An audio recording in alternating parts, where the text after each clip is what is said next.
أقصر 8 جوازات في الوسط الفني، واحدة منهم ما كملتش غير 3 ساعات بس.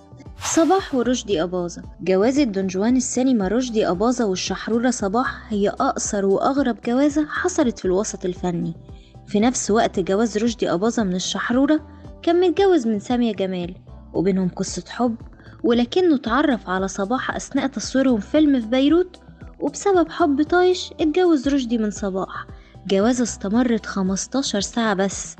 بتحكي اسمت بنت رشدي أباظة عن الجوازة دي في أحد الحوارات الصحفية وبتقول: جواز بابا من صباح في سنة 1967 بدأ بهزار في لبنان، فصباح تحدته إنه مش هيقدر يتجوزها، فقام خدها رشدي وراح اتجوزها عند المأذون. طبعا رشدي ما كانش قايل لصباح عن جوازه من سامية جمال، بس سامية عرفت بجواز رشدي من صباح وقررت إنها تسافر في الحل بيروت عشان تبوظ الجوازة. وفعلا واجهت رشدي أباظة اللي ما أنكرش جوازه من صباح وطلقها بعد 15 ساعة بس. حلمي بكر وسهير رمزي. ما استمرش جواز سهير رمزي من الموسيقار حلمي بكر غير 4 شهور بس وبعدها انفصلوا. وصف حلمي جوازه من سهير في أحد البرامج إن سهير من أكتر زوجاته السابقات جمالا، وقال إنه كان بيتمنى تكون مراته الأولى والأخيرة، وإنه حاول يحافظ على جوازه. بس سهير فضلت الفن وتم الانفصال، لكنهم لسه أصدقاء لحد النهاردة. محمد منير وداليا يوسف. اتفاجئ الوسط الفني كله بإعلان أشهر عازف في الوسط الفني محمد منير بجوازه من داليا يوسف، وكانت المفاجأة الأكبر لما تم الانفصال بعد 50 يوم بس من جوازهم. وبرر الكينج الانفصال ده وقال إنه بيرفض القيود اللي الزوجة الشرقية ممكن تفرضها على جوزها، خصوصا إن الكينج فنان وحياته مليانة بالمعجبات في كل مكان. مدحت صالح وشيرين سيف النصر. سنة 2002 أعلن مدحت صالح جوازه من النجمة شيرين سيف النصر، بس جوازتهم دي ما استمرتش أكتر من 4 شهور بسبب خلاف حصل مع الرقاصة فيفي عبده لما رفعت دعوى قضائية ضد مدحت صالح بعد إعلان جوازه من شيرين في قضية شيك بدون رصيد، وده اللي دفع شيرين إنها تطلب الطلاق عشان تتخلص من المشاكل اللي بين جوزها وبين فيفي عبده. نهلة سلامة ومصطفى النجار.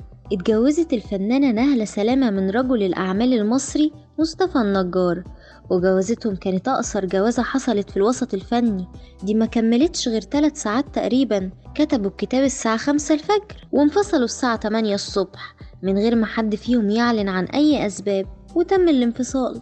حاتم ذو الفقار ونورة. زي أغلب جوازات الوسط الفني، بدأ الإعجاب بين حاتم ذو الفقار ونورة لما اشتغلوا مع بعض في فيلم كان نهايته الجواز. الجوازة دي كانت ضد رغبة والد حاتم، واللي كان عايز ابنه يتجوز واحدة من قرايبه. وفعلا جواز حاتم من نورة ما استمرش إلا شوية أيام، وتم الانفصال بعد اكتشاف نورة إن جوزها حاتم مدمن مخدرات. وقال ذو الفقار في آخر حديث صحفي له: أنا فخور بإن أول قصة حب في حياتي كانت للفنانة نورة، وهي أفضل حد عرفته، بنت بلد جدعة حبتها، ولما انفصلنا ده حصل في هدوء لأننا ولاد بلد ونعرف الأصول.